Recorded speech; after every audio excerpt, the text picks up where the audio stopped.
Sir Qazi Faizal साहब का order तो आया है, मैंने पढ़ा नहीं डिटेल में।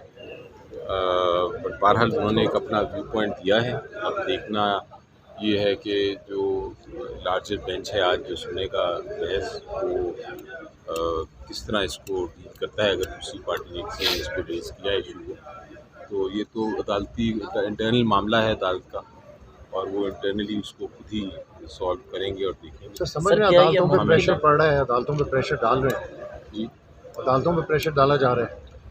सर देखिए, मैं अभी सेनेट से आ रहा हूँ। उनकी डिबेट मैंने करनी थी। वो जो बिल पेश हो रहा है आज सेनेट में इसी सिलसिले में कि जो पावर्स हैं चीफ जस्टिस साहब की और आर्टिकल 183 की सुप्रीम कोर्ट की, उसको जो तब्दीलियाँ उसमें जो लेके आ रहे हैं। लेकिन मुझे चूँकि इधर आना था तो मैं भी वो डिबेट में हिस्सा नहीं ले सका, लेकिन चेयरमैन साहब ने कहा है कि वो इंतज़ार करेंगे। तो मैं जाके उधर यही डिबेट करूँगा और मैं यही कहूँगा कि जो कोशिश की जा रही है बिल के ज़रिए, इसको आप प्रेशर कह लें, इसको आप जो भी कह लें, टाइमिंग एक तो गलत है क्योंकि केस की समाअत हो रही है। अगर टाइमिंग ये दुरुस्त नहीं, इतने साल पड़े थे, इतने साल पड़े हैं, एकदम क्या ज़रूरत पड़ गई रातों रात करने की। और दूसरी चीज़ ये है कि जो मेथड इन्होंने अपनाया है वो भी गलत है, क्योंकि अगर आपने आर्टिकल 184(3) में किसी किस्म की तब्दीली करनी है तो फिर ज़रूरी ये है कि आप आइनी तरमीम करें। ये आम कानून की अमेंडमेंट करके या कानून ला के ये वाली तब्दीलियाँ नहीं हो सकती। तो उम्मीद यही है कि सेनेट आज इसको रिजेक्ट करेगी, क्योंकि जो आइन के तरमीम के ज़रिए ही अमेंडमेंट आनी चाहिए। और अगर सेनेट इसको नहीं करेगी और ये बिल लॉ में तब्दील हो गया तो मुझे यकीन है कि सुप्रीम कोर्ट में चैलेंज होगा और सुप्रीम कोर्ट इसको कलअदम करार दे देगा। तो ये एक एक्सरसाइज इन फ्यूटिलिटी है, अगर मैं अंग्रेज़ी के लफ्ज़ इस्तेमाल करूँ, यानी कि ये बेमानी एक एक्सरसाइज कर रही है हुकूमत। इससे उनको कुछ मिलना नहीं। अली ज़फ़र साहब ये बता दें कि जिस तरह गुज़िश्ता रोज़ समाज में कहा गया कि 20 अरब रुपए चाहिए पंजाब और KP इलेक्शन के लिए, पाकिस्तान तहरीक इंसाफ कोई ऐसी ऑफ़र कर सकती है माशी सूरत हाल पर कि हुकूमत को 20 अरब रुपए दे दे और इलेक्शन करवा लें? देखिए जी, हुकूमत का 1200 ट्रिलियन यानी 12 ट्रिलियन 12,000 बिलियन रुपए की एक सालाना आम खर्चा होता है उनका। तो 20 बिलियन आप परसेंटेज लगा लें कि 0.00 कुछ परसेंट होता है 20 बिलियन। तो 20 बिलियन अगर आप सब कुछ कर सकते हैं, बिज़नेस एज यूजुअल कर सकते हैं, लेकिन 20 बिलियन आप जो आइनी एक कॉन्स्टिट्यूशनल एक कोर है हमारी आइन का, जिसके बगैर आइन चल ही नहीं सकता, जिसके बगैर हुकूमतें बन नहीं सकती, जो लोगों का राइट है वोटिंग का यानी इलेक्शन कराना, उसके लिए आप स्पेंड नहीं कर सकते, आप खर्च नहीं कर सकते। तो ये मुझे तो, आपका पता नहीं क्या व्यू पॉइंट है, लेकिन मुझे तो कुछ अजीबोगरीब बात लगती है। सर कानूनी हैसियत नज़र आ रही है फ़ायद ईसा साहब की। एक तो कानूनी हैसियत आपने पहले कहा था कि जो बिल है उसकी भी कोई कानूनी हैसियत नहीं, तो फ़ायद ईसा साहब की रूलिंग है उसकी भी कोई कानूनी हैसियत है?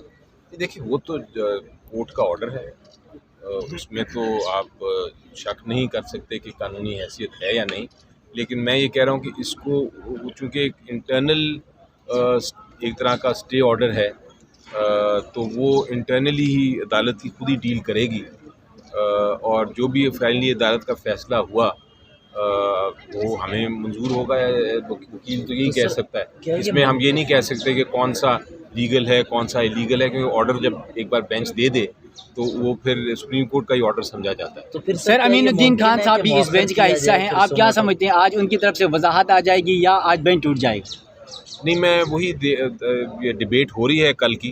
अब उसमें 2-3 किस्म की डिबेट्स हैं कि क्या उन्होंने सिर्फ सुओ मोटो के ऊपर ये बात की है कि सुओ मोटो वाले केस रुकेंगे क्योंकि हमारा केस सुओ मोटो वाला नहीं है, या उन्होंने क्या सारे के सारे 184(3) वाले सारे केसेस रोक दिए हैं। इसकी वजाहत तो अमीनुद्दीन साहब भी कर सकते हैं और अदालत आज कर देगी, क्योंकि ये डिबेट है। हमारा केस सुओ मोटो में कम से कम नहीं आता। इलेक्शन होता देख रहे हैं आज फैसला, उम्मीद है कि आज या कल फैसला आ जाएगा, और अगर फैसला आ गया सुप्रीम कोर्ट का कि आपने इलेक्शन कराने हैं तो फिर इलेक्शन होंगे।